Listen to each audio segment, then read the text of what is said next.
નમસ્કાર, હું છું પાયલ ભટ્ટ. આપ જોઈ રહ્યા છો DNTV ન્યૂઝ. તો સમાચારની શરૂઆત કરીએ. સૌપ્રથમ મુખ્ય સમાચારથી. ગોરવા વિસ્તારમાં કાચા પાકા મકાનોના દબાણોને દૂર કરતી પાલિકાની દબાણ શાખાની ટીમ.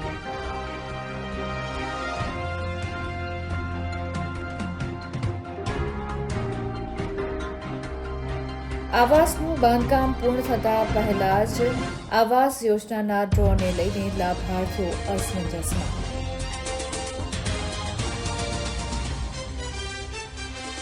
વડોદરા શહેરમાં 13 ડિસેમ્બરને શનિવારના રોજ આ વર્ષની છેલ્લી નેશનલ લોક અદાલત યોજાશે.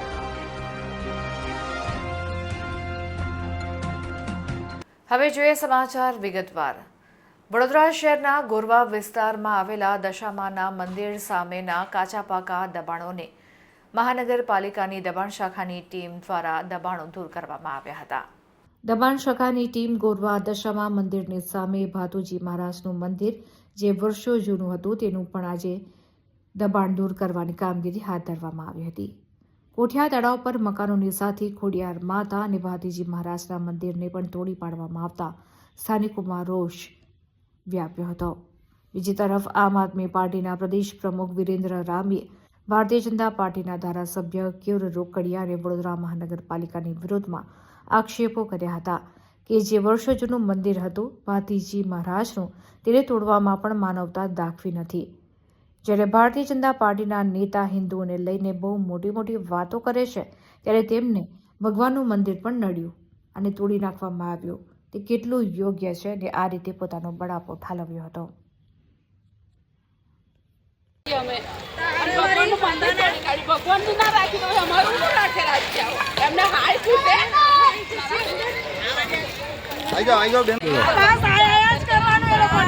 હાય રે ભાજપ, હાય રે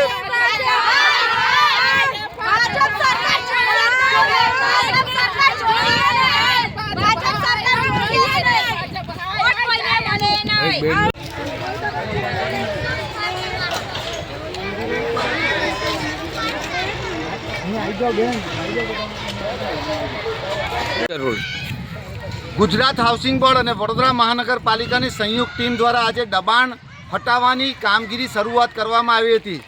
સ્વાભાવિક છે કે જે નડતરરૂપ હોય અસામાજિક તત્વો હોય એ દબાણો દૂર થાય એમાં અમને રસ છે. પણ આજે 80 વર્ષ જૂનું 60 વર્ષ જૂના મંદિરો જે અહીંયા આવેલા છે, જે ગુજરાત હાઉસિંગ બોર્ડમાં આ ધારાસભ્યશ્રીનો જન્મ નહોતો થયો ને એ પહેલાંના અહીંયા ઝૂંપડાઓની અંદર આ મંદિર હતા. અને આ ભાતુજી મહારાજનું મહાકાળી માતાનું આવા મંદિરોને તોડી ખોડિયાર માતાના મંદિરને આજે તોડવામાં આવ્યું છે. એક બાજુ તમે હિન્દુની વાત કરો, એક બાજુ રામ રાજ્યની વાતો કરો અને બીજી બાજુ હિન્દુઓના મંદિરો તોડવાની વાત. એટલે આ ભાજપની બેવડી નીતિ છે કે એક બાજુ જ્યારે ચૂંટણી આવે ત્યારે હિન્દુના નામે વોટ લેવાના અને આ મંદિરો તોડવાનું કામ, આ પાપ એ ભારતીય જનતા પાર્ટીએ કર્યું છે. ત્યારે અહીંના ધારાસભ્ય, અહીંના ચૂંટાયેલા સભ્યો ધ્યાન રાખજો. આજ ભાતુજી મહારાજ, આજ ખોડિયારમાં એ તમને જે રીતે બધું આપશે ને સાહેબ, તમને ખબર પણ નહીં પડે, તમારી ખુરશી જતી રહેશે. આટલું બધું અભિમાન ના રાખશો.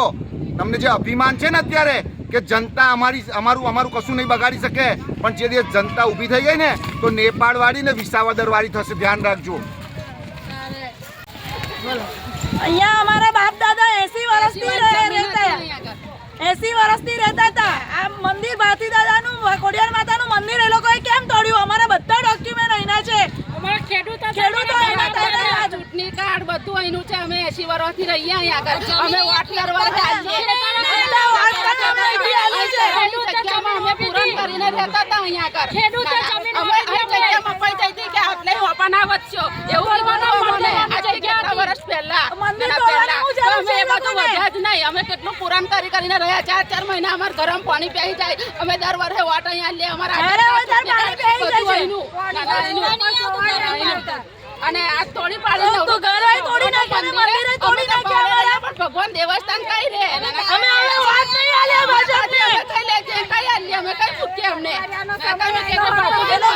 ખોડિયારમાં આ 64 જોગની નું અમાર તોરણ દર વર્ષે લગન છોકરાનું હોય તો અમારું અહીં તોરણ હતું તે તોડી ફાડી નવરું કરી દીધું બધું. એટલે ભાજપ સરકારને હાય નહીં આવે. ના ના, લે જ નહીં અમે.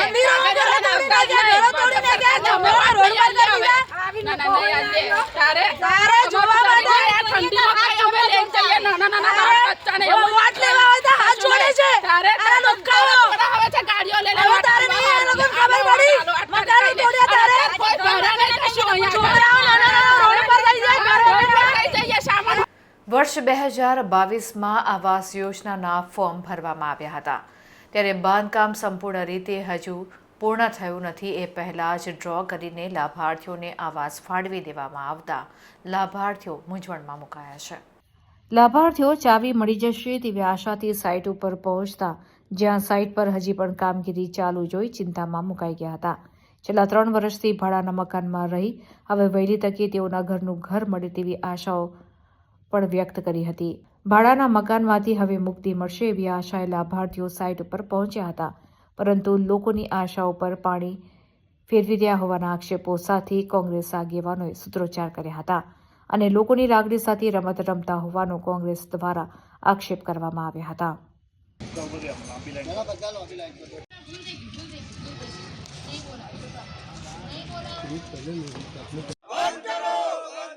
ગરીબોની મજાક ઉડાવવાનું બંધ કરો, બંધ કરો. ગરીબોની મજાક ઉડાવવાનું બંધ કરો, બંધ કરો. ગરીબોની મજાક ઉડાવવાનું બંધ કરો, બંધ કરો. ગરીબોની મજાક ઉડાવવાનું બંધ કરો, બંધ કરો. આયરા કોર્પોરેશન ઉપર કરવા જઈએ છે.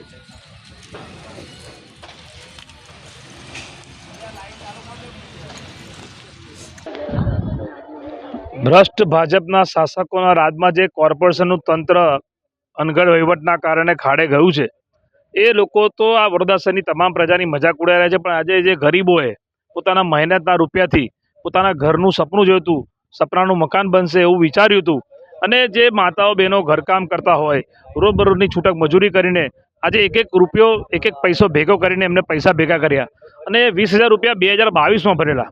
આ કલાલીના મકાનો લેવા માટે 2022માં આ લોકોએ પૈસા ભર્યા, 20,000 રૂપિયા હજારો લોકોએ ભર્યા. આમાંથી તો બધાને તો ડ્રો લાગતો નથી, તો જે લોકોના 20,000 ભર્યા એ તો બધાના ગયા, પણ 3 વર્ષનું વ્યાજે કોર્પોરેશન ખાઈ ગયું.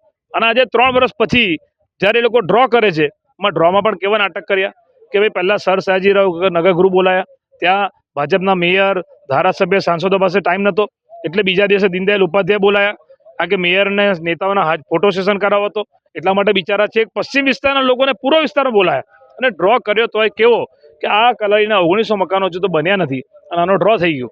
જે મકાનો સયાજીપુરા હોય કે અલગ અલગ વિસ્તારમાં બનીને તૈયાર છે, એ મકાનો ગરીબોને આપતા નથી. મકાન બનીને રેડી છે, રાજીવ આવાસ યોજનાને મકાનો રેડી છે, અને 10 વર્ષમાં તો ખંડેર બની જ જાય ને. તો એ કેટલો મોટો ભ્રષ્ટાચાર. એના માટે જવાબદાર જે અધિકારીઓ છે એના પગલાં લો. IWS વિભાગના પેલા જે સિંગલ સાહેબ છે એ શું કરે છે? એ ભ્રષ્ટાચાર જ કરી રહ્યા છે, ગરીબોને હેરાન કરે છે, ધક્કા ખવડાવે છે. કાઢો આવા અધિકારીને, કોઈ જરૂર નથી. ત્યાં એસી કેબિનમાં બેસીને ખાલી પગાર ખાય છે મફતનો, કામ તો કરતા નથી ફિલ્ડમાં જઈને, લોકોને ગેરમાર્ગે દોરે છે. અને આવાસના યોજનાઓમાં તમે જોયું હશે ભૂતકાળમાં ભાજપના કોર્પોરેટરના નામના પણ મકાનો નીકળ્યા છે.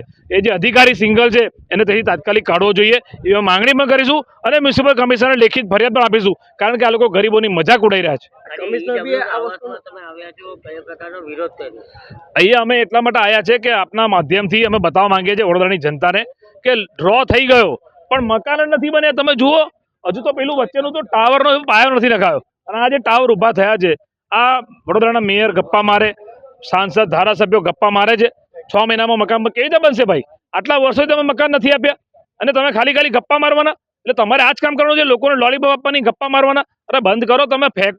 ફેંકું તરીકે ઇમેજ થઈ ગઈ છે ભાજપના નેતાઓની કે ફેંક જ કરે છે અને ગરીબોની મજાક ઉડાવે છે. મકાન, અમારો પ્રશ્ન એ છે કે તમે જ્યારે ગરીબ લોકો સપનાના મકાનનો વિચાર કરીને જ્યારે પૈસા ભર્યા હોય તો તમે એને મકાન આપો ને. અને એમને કાચા મકાનો તમે તોડીને પાકા મકાન આપવાની વાત થઈ તો એ તમે જુઓ. અને આ કોન્ટ્રાક્ટર કોણ છે જે 2024માં એનો કોન્ટ્રાક્ટ પૂરો થઈ ગયો, ફરી એને એક્સટેન્શન આપ્યું? તો સરકારી જમાઈ છે આ બધા. એટલે આ બધા પ્રશ્નો છે. અને આખા વડોદરામાં તમે જુઓ કે પ્રધાનમંત્રી આવાસ યોજના હોય કે મુખ્યમંત્રી આવાસ યોજના હોય, EWSના મકાનો હોય કે BSPUના હોય, આ બધામાં ભ્રષ્ટાચાર થાય છે. વડોદરાના મ્યુનિસિપલ કમિશનરને તો પેલા ગરબા રમવામાંથી અને ઝુમકાગીરા પર ડાન્સ કરવામાંથી સમય મળે ત્યારે પ્રજાનું ધ્યાન આપશે ને. આ વડોદરાના મ્યુનિસિપલ કમિશનર ત્યારથી એ બેઠા છે વડોદરા શહેરમાં. પ્રજાલક્ષી તો હું કામ જ નથી જોઈ રહ્યો કે શું કામ થયું. વિશ્વામિત્રીના નામે એમને જે લોકોને લલ્લુ બનાવ્યા છે ને, પબ્લિકને ખબર પડી ગઈ છે. કોઈ દબાણો તૂટ્યા નથી. જે ઇલીગલ એન્ક્રોચમેન્ટ વિશ્વામિત્રીમાં હતા જેના કારણે આખું વડોદરા પાણીમાં ડૂબ્યું, કોઈ દબાણ તૂટ્યા નથી. અને આ કમિશનરે પણ ડેકોરેશન ને લાઇટ ડેકોરેશન ને બધું શોષા કરવામાં તો તાઇફા કરવામાં એમની માસ્ટરી છે, પણ પ્રજાનું કામ કરવું નથી. અહીંયા આવો ને, ગરીબોને મકાન આપે મ્યુનિસિપલ કમિશનર, તાત્કાલિક બનાવડો. અહીંયા ઉભા રહીને આ 1900 મકાન છે, આ પરિવાર કઈ જશે? એમને એમના સપનાનું મકાન નહીં મળે. જ્યારે એમને વિચાર કરેલો, એક સપનું જોયું હતું કે ભાઈ અમારું મકાન બનશે. અરે આ મ્યુનિસિપલ કમિશનર પર ખાલી મોટી મોટી વાતો કરવાની. અને આ વડોદરાના મ્યુનિસિપલ કમિશનરનો તો અમને એવું લાગે છે કે કોર્પોરેશનની ચૂંટણી આવે છે ત્યારે ભાજપને જીતાડવા માટે અહીંયા આવ્યા હોય એવી લોકોમાં વાતો ચાલી રહી છે કે કમિશનર ખરેખર પ્રજા નિષ્પક્ષ હોય તો પ્રજાલક્ષી કામ કરીને બતાવો તમે. એવું તો કોઈ કામ કોંગ્રેસ પાર્ટી રજૂઆત કરવા જાય ત્યારે મ્યુનિસિપલ કમિશનર હાજર ના હોય. અમારું આવેદનપત્ર લેવાનું નહીં. એમના અધિકારીઓને માનસિક ત્રાસ પડે તો સાંજે રાત્રે મોડા પણ આવેદનપત્ર લઈ લેવાનું. તો ભાઈ આ ગરીબોને અને વડોદરાની પ્રજાને માનસિક ત્રાસ મળે છે એના માટે જવાબદાર કોણ? તો આપો મ્યુનિસિપલ કમિશનર તમે રાજીનામું જો તમારાથી ના કામ થતું હોય તો. વડોદરામાં 13મી ડિસેમ્બરને શનિવારના રોજ આ વર્ષની છેલ્લી નેશનલ લોક અદાલતનું આયોજન કરવામાં આવ્યું છે. તારીખ 13મી ડિસેમ્બરના રોજ આ વર્ષની છેલ્લી લોક અદાલતનું આયોજન કરવામાં આવ્યું છે, જેમાં 30,000 જેટલા સમાધાન લાયક કેસ મૂકવામાં આવ્યા છે. વડોદરા લીગલ સર્વિસ ઓથોરિટીના સેક્રેટરી ગઢવીએ જણાવ્યું કે વકીલો અને જ્યુડિશિયલ અધિકારીઓના પ્રયત્નોથી પ્રી લોક અદાલત સિટિંગમાં 3,000 જેટલા ચેક રિટર્નના કેસોનું અને 100 જેટલા મોટર એક્સિડન્ટ ક્લેમના કેસોનું સફળતાપૂર્વક સમાધાન નક્કી કરવામાં આવ્યું છે. જૂના પેન્ડિંગ દાવાઓ અને નાના પેટી ઓફેન્સના કેસો પણ 13મી તારીખે વડોદરા જિલ્લાની તમામ અદાલતોમાં પૂર્ણ થશે. લોકોની ટિકિટ કે તારીખ વગર સમાધાનથી ત્વરિત ન્યાય મેળવવાની આ ઉત્તમ તક ઝડપી લેવા વિનંતી કરાઈ છે. આ વર્ષની છેલ્લી નેશનલ લોક અદાલત 13 ડિસેમ્બર શનિવારના રોજ વડોદરા જિલ્લામાં યોજાવા જઈ રહી છે. નાલસાની અનુશ્રામાં સમગ્ર દેશની અંદર નેશનલ લોક અદાલત છે. ગુજરાતની અંદર પણ ગુજરાતની તમામ અદાલતોમાં, ગુજરાત સ્ટેટ લીગલ સર્વિસીસ ઓથોરિટીની અનુસરામાં આ તમામ અદાલતોમાં નેશનલ લોક અદાલત થઈ રહી છે. એમાં વડોદરામાં પણ જિલ્લા કાનૂની સેવા સત્તામંડળ દ્વારા તમામ અદાલતોમાં નેશનલ લોક અદાલત છે. આ નેશનલ લોક અદાલતની અંદર સમાધાન લાયક લગભગ 30,000 જેટલા કેસો મૂકવામાં આવ્યા છે. અને આપને જણાવતા મને હર્ષ થાય છે કે છેલ્લા કેટલાય લાંબા સમયથી છેલ્લી લોક અદાલત ગઈ ત્યારબાદથી જે કેસની અંદર સમાધાન થઈ શકે એવા કેસોની અંદર વકીલશ્રીઓના પ્રયત્ન, અમારા જ્યુડિશિયલ ઓફિસરશ્રીઓના પ્રયત્નોથી ઘણી બધી મેટર્સની અંદર સમાધાન થઈ રહ્યું છે. ચેક રિટર્નના કેસોની વાત કરીએ તો લગભગ 3,000 જેટલા ચેક રિટર્નના કેસોની અંદર સફળતાપૂર્વક કન્સિલિએશન કરવામાં આવેલ છે. તદુપરાંત મોટર એક્સિડન્ટ ક્લેમના જે કેસીસ છે કે જેમાં પરિવારમાં કોઈકે પોતાનો કમાનાર વ્યક્તિ ગુમાવ્યો છે તો એવા કેસોની અંદર પણ અમે કન્સિલિએશનના સિટિંગ કર્યા હતા, પ્રી લોક અદાલત સિટિંગ, જેની અંદર અરજદારના વકીલશ્રીઓ અને ઇન્સ્યોરન્સ કંપનીના વકીલશ્રીઓ વચ્ચે સમાધાનના પ્રયત્ન કરવામાં આવ્યા અને લગભગ 100 જેટલા કેસીસની અંદર સફળતાપૂર્વક અમે તેમાં ક્લેમની રકમ નક્કી કરી શક્યા છીએ.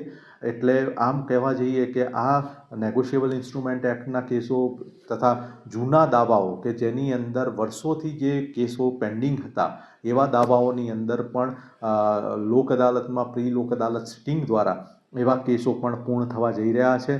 તો 13 તારીખે સમાધાનથી શક્ય બને એવા કેસો, તદુપરાંત જે નાના નાના પેટી ઓફેન્સના કેસો છે એવા કેસીસ પણ વડોદરા જિલ્લાની તમામ અદાલતોની અંદર એ દિવસે પૂર્ણ થશે. વડોદરા શહેરના ગોત્રે સેવાસી રોડ ઉપર વડોદરા મહાનગરપાલિકા દ્વારા કામગીરી ચાલી રહી છે. આ કામગીરી દરમિયાન કોઈપણ જાતનું ડાયવર્ઝનનું બોર્ડ મારવામાં આવ્યું નથી, જેને લઈને વાહન ચાલકો હેરાન પરેશાન થઈ રહ્યા છે. વડોદરા શહેરના ગોત્રે સેવાસી રોડ ઉપર વડોદરા મહાનગરપાલિકા દ્વારા કામગીરી કરવામાં આવી રહી છે, પરંતુ જે રીતના રોડ ઉપર કામ ચાલી રહ્યું છે ત્યારે વોર્ડ નંબર 10ના કોંગ્રેસના પ્રમુખ હાર્દિક આમોદયાની માંગ છે કે ડાયવર્ઝનના બોર્ડ લગાડવામાં આવે જેથી અકસ્માતના બનાવો ન બને. આવતા જતા વાહન ચાલકોને ખબર પડે કે અહીં કામગીરી ચાલુ છે અને જેથી કરીને ડાયવર્ઝન આપવામાં આવ્યું છે. વડોદરા મહાનગરપાલિકાના તંત્ર ઘણા સમયથી ગોત્રે સેવાસી રોડ ઉપર કામગીરી કરી રહ્યું છે, પણ આવતા જતા લોકોને હેરાનગતિ અને અકસ્માતનો ભોગ ન બનવો પડે તે હેતુસર વોર્ડ નંબર 10ના વોર્ડ પ્રમુખ હાર્દિક આમોદયા માંગ કરી છે કે વહેલામાં વહેલી તકે ડાયવર્ઝનના બોર્ડ લગાડવામાં આવે. આ સંદર્ભે વોર્ડ નંબર 10ના કોંગ્રેસના પ્રમુખ હાર્દિક આમોદયાએ મીડિયા સમક્ષ માહિતી આપી હતી.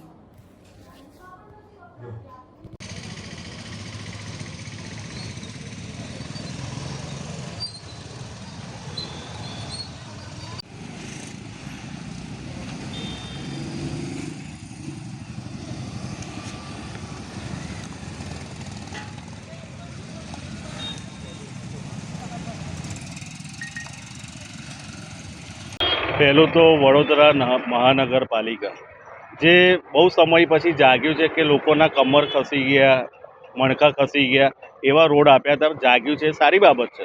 તો સારી બાબતની સાથે સાથે એક વસ્તુ ઇમ્પોર્ટન્ટ એવી છે કે ડાયવર્ઝનનું બોર્ડ નથી માર્યું. અને બીજી વસ્તુ કે રોજ 5-6 વાગે 4 થી 6ના ગાળામાં 7 વાગ્યા સુધી ફૂલ ટ્રાફિક જામ થાય છે. ફૂલ ટ્રાફિક જામ થાય એની સાથે સાથે આ સિંગલ વન વે રોડ છે, એટલે આમને સામને ગાડી એક્સિડન્ટ થવાનો બી ભય રહેલો છે.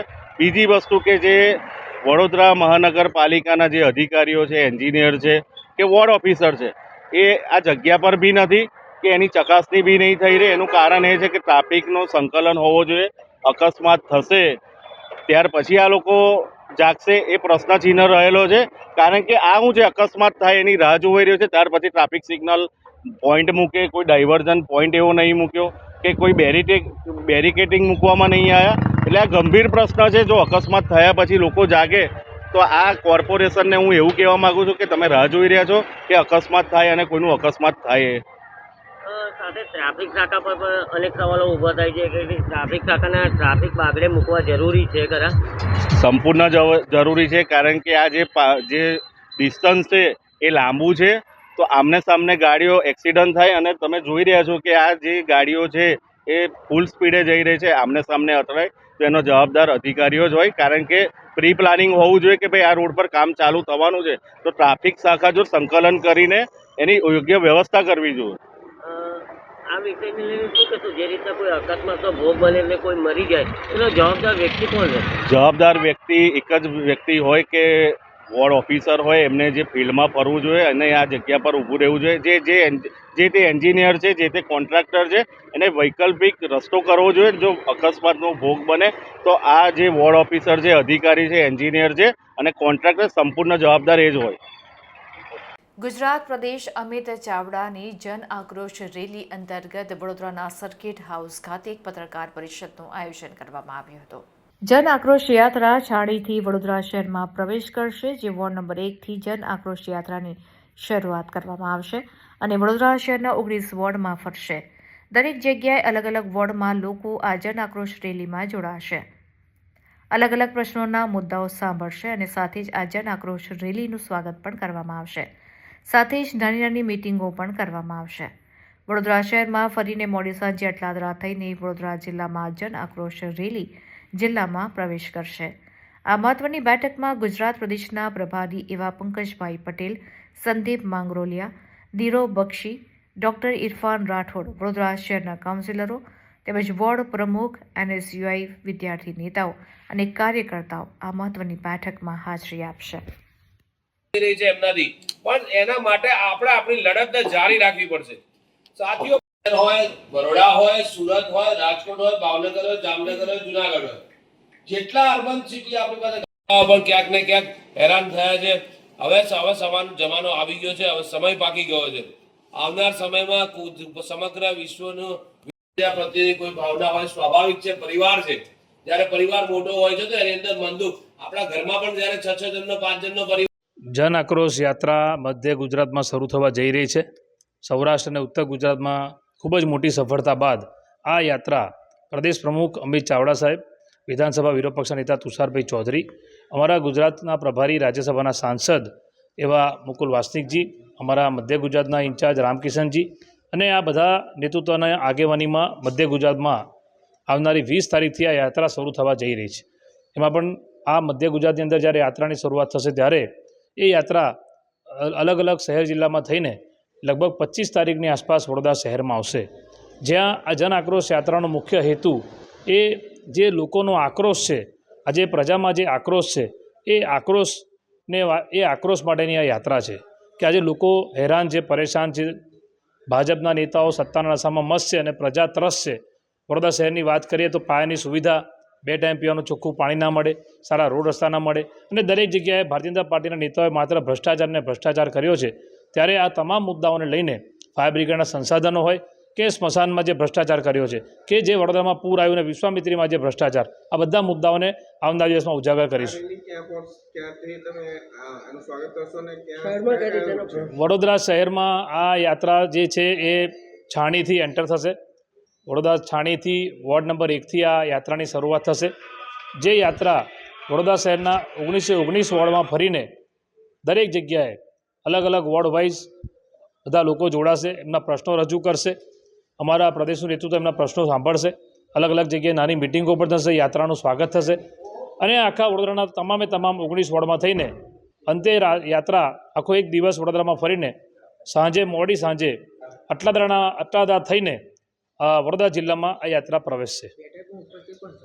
બેઠકમાં અમારા ગુજરાત પ્રદેશ કોંગ્રેસના આગેવાન પંકજભાઈ પટેલ, પૂર્વ અમદાવાદ શહેર પ્રમુખ અને કાઉન્સિલર નીરવભાઈ બક્ષી અને પ્રદેશના મંત્રી ડૉક્ટર ઇરફાન રાઠોડ સહિત કોંગ્રેસના તમામ આગેવાનો ઉપસ્થિત છે. વડોદરા શહેરના ખિસકોલી સર્કલ અને વડસર રોડ પર અકસ્માતની ઘટના બની હતી. આ અકસ્માતમાં ઇજાગ્રસ્તોને સારવાર અર્થે 108 મારફતે હોસ્પિટલમાં ખસેડવામાં આવ્યા છે.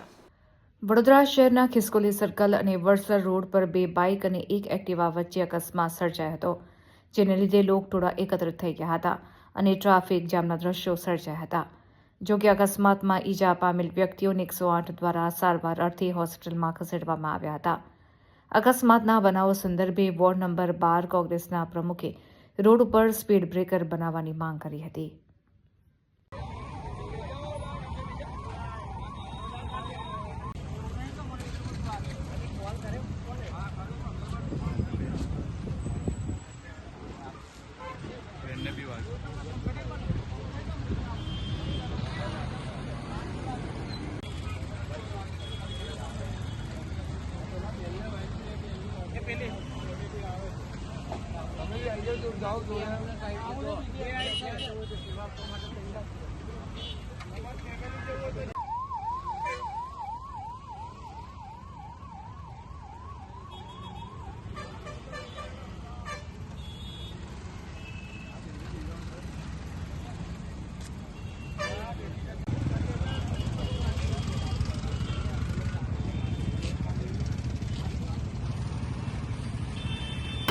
અહીંયા આ પોઈન્ટ એટલો એક્સિડન્ટ ઝોનવાળો થઈ ગયો છે.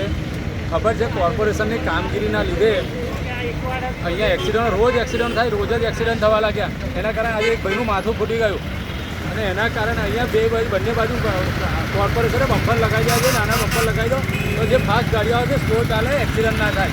અત્યારે એક ભાઈનો હવે મરી જાય તો જવાબદારી કોનેથી? અમુક કોર્પોરેશનની ભૂલો પોલીસની ભારે પડી રહી છે. બહાદરપુર અને ગામડી વચ્ચે આવેલા સસ્તા અનાજના ગોડાઉનના કમ્પાઉન્ડમાં ઉભેલી અનાજ ભરેલી ટ્રકના કેબિનમાં આગ લાગવાનો બનાવ બન્યો હતો. નવોદય સ્કૂલની બાજુમાં સસ્તા અનાજના ગોડાઉનમાં માલ ભરીને આવેલી ટ્રકમાં અચાનક આગ લાગતા અફરાતફરી મચી ગઈ હતી, જેને લઈને લોકટોળા જોવા માટે ઉમટી પડ્યા હતા. ટ્રક ડ્રાઈવર સવારી ટ્રકના કેબિનમાં બેસી રસોઈ બનાવી રહ્યો હતો, જેને કારણે અચાનક આગ ભભૂકી ઉઠી હતી અને ડ્રાઈવર સમય સૂચકતા વાપરીને બહાર નીકળી આવ્યો હતો. આ આગની જાણ બહાદરપુર એપીએમસી પ્રમુખ ભૌમિકભાઈ દેસાઈને કરાતા તત્કાલ બહાદરપુર સંખેડા એપીએમસીના ફાયર બ્રિગેડ ઘટના સ્થળ ઉપર આવી પહોંચ્યો હતો અને ફાયર બ્રિગેડે ઘટના સ્થળે પહોંચીને ભારે જહેમત બાદ સળગતી ટ્રકના કેબિનમાં લાગેલી આગને કાબૂમાં લીધી હતી. તો ગોડાઉનમાં કર્મચારી દ્વારા આગળની કાર્યવાહી હાથ ધરવામાં આવી હતી.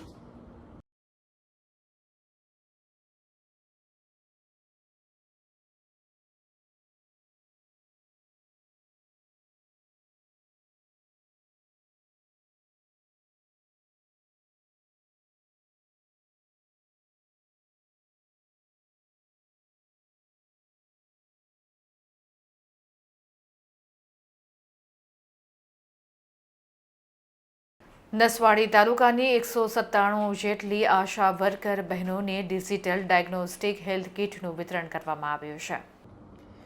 નસવાડી તાલુકાની 197 આશા વર્કર બહેનોને ડિજિટલ ડાયગ્નોસ્ટિક હેલ્થ કિટનું ભાવિના એજ્યુકેશન ટ્રસ્ટ અને BBCLના સહયોગથી વિતરણ કરવામાં આવ્યું હતું. આશા વર્કર બહેનોના કામને બિરદાવવા માટે જે તેઓએ કોરોના કાળ દરમિયાન કામગીરી કરી હતી, એવી જ સેવાને તેઓ વધુ સારી રીતે કરી શકે તે માટે છોટાઉદેપુર લોકસભાના સાંસદ જશુભાઈ રાઠવા અને સંખેડાના ધારાસભ્ય અભયસિંહ તડવીના સહયોગ તેમજ ભાવિના એજ્યુકેશન ટ્રસ્ટ અને BBCLના સહયોગથી કીટનું વિતરણ કરવામાં આવ્યું હતું. આશા વર્કર બહેનો નાના નાના ગામોમાં સેવાઓ આપી રહ્યા છે. ડિજિટલ કીટથી નાના બાળકોનું ચોક્કસ વજન જાણી શકાય છે. તેની સાથે સાથે થર્મોમીટર પણ આપવામાં આવ્યું છે, જેથી ચોક્કસ ટેમ્પરેચર જાણી શકાય અને આ સારી રીતે જાણીને નાના બાળકોના જે મૃત્યુ દર થાય છે તે ઘટાડી શકાય.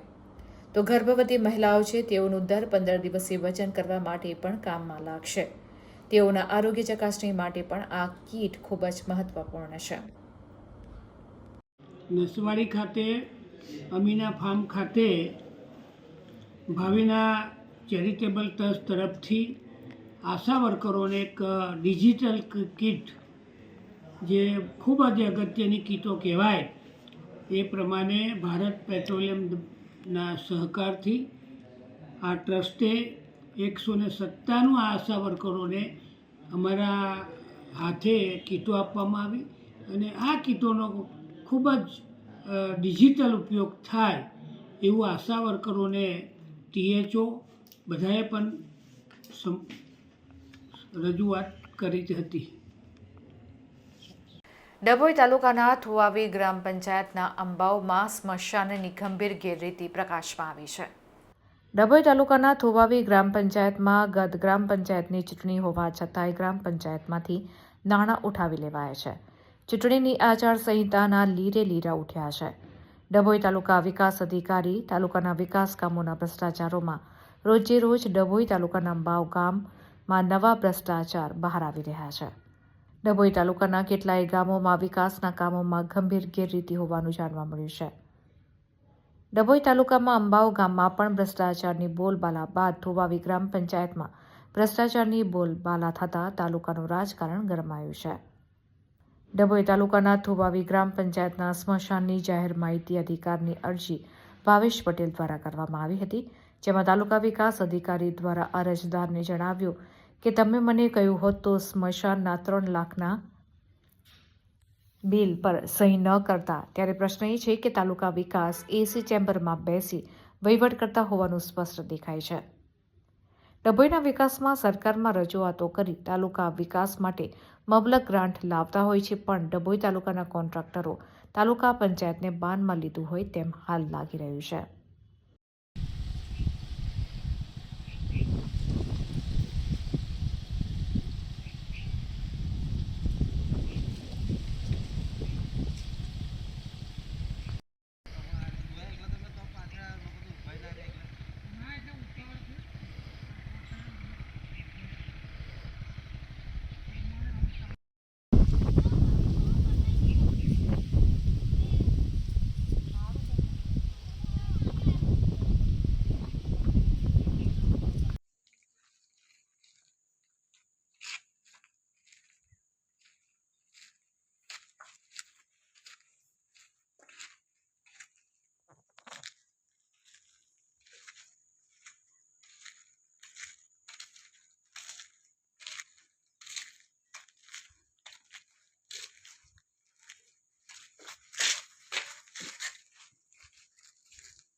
ડભોઈ તાલુકામાં 6ઠ્ઠા મહિનાની અંદર ગ્રામ પંચાયતોનું ઇલેક્શન આવ્યું હતું, સરપંચોનું. તે સમય દરમિયાન એ સરપંચોના ઇલેક્શનમાં કેટલીક ગેરરીતિઓ ધ્યાને આવી હતી. એમાં જ મેઇન ડભોઈ તાલુકાનું એપી સેન્ટર કૌભાંડોમાં ગણાતું થુવાવી ગ્રામ પંચાયત. થુવાવી ગ્રામ પંચાયતમાં 3 જૂનથી 25 જૂન સુધી જે સરપંચનું ઇલેક્શન હતું, 3 તારીખથી 9 તારીખ સુધી ફોર્મ ભરવાની પ્રક્રિયા હતી, 22 તારીખે મતદાન હતું અને 25 તારીખે ઇલેક્શન હતું. આ સમયગાળા દરમિયાન થુવાવી ગ્રામ પંચાયતના એકાઉન્ટમાંથી 15 લાખની ઉપરાંત રકમ ઉપાડવામાં આવી હતી. જો આચારસંહિતા હોય તો આટલી બધી પૈસા ઉપાડવાની જરૂર ઝડપથી કેમ પડી એ પ્રશ્નો ઊભા થયા હતા.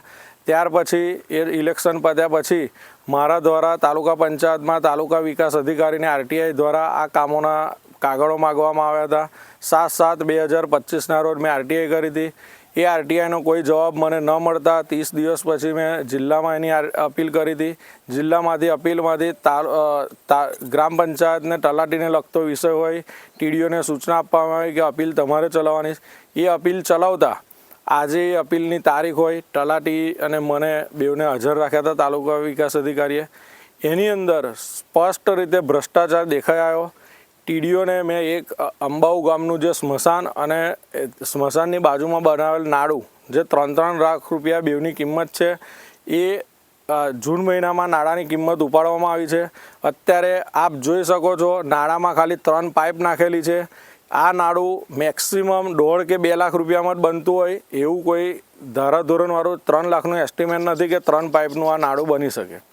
એટલે સ્પષ્ટ રીતે ભ્રષ્ટાચાર દેખાય છે. અપીલની અંદર તાલુકા વિકાસ અધિકારીને આની ચર્ચા કરતા તાલુકા વિકાસ અધિકારીએ મને એવું જવાબ આપ્યો કે આની અંદર તમે મને ધ્યાન દોર્યો તું આ ફાઇલમાં સહી ના કરત. તો મેં એમને જવાબ આપ્યો કે શું ખરેખર સરકારે મને નહીં મેલો છે અધિકારી તરીકે આ બધું ચેક કરવા માટે, કે તમને પગાર જો સરકાર તાલુકા વિકાસ અધિકારીને આલતી હોય તો અમે તો એક આમ પબ્લિક છે, અમારે દેખરેખ આ બધી રાખવાની નથી હોતી. તદુપરાંત આ તાલુકા વિકાસ અધિકારીને એવું પણ મારા દ્વારા કહેવામાં આવ્યું કે તમે ટેબલ ઉપર જે ફાઇલો આવે એની ઉપર જે વજન હોય તમે ખુરશીમાં બેસીને જ એની સહી કરી દો છો. એ આ સ્પષ્ટ થાય છે અને ખરેખર એવું જ ડભોઈ તાલુકામાં ચાલી રહ્યું છે. આનું ધ્યાન ધારાસભ્યશ્રીને હું દોરવાનો છું. ગુજરાત સરકારમાંથી જે પણ કંઈ ગામડાઓના વિકાસ માટે પૈસા આવી રહ્યા છે, ડભોઈ તાલુકામાં અત્યારે આ બહુ મોટો ભ્રષ્ટાચાર થઈ રહ્યો છે કે ટેબલ પર ફાઇલ મૂકો, પૈસા મૂકો અને સહી કરાવી દો. અધિકારીઓ કોઈ સ્થળ પર જોવા નહીં જતા. આ એનું ઉદાહરણ છે. મારી પાસે 2 દિવસમાં તલાટીએ મને કાગળો આપવાનું બાહેધરી આપી છે. 2 દિવસમાં કાગળો આવશે.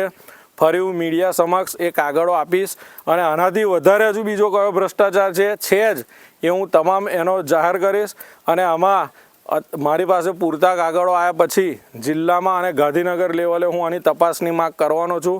અને તાલુકા વિકાસ અધિકારીએ તો મને એટલા શબ્દોમાં કીધું કે જ્યારે આનું તપાસ થશે અને આનું જ્યારે કૌભાંડ પુરવાર થશે ત્યારે જે થશે એ જોઈ લઈશું.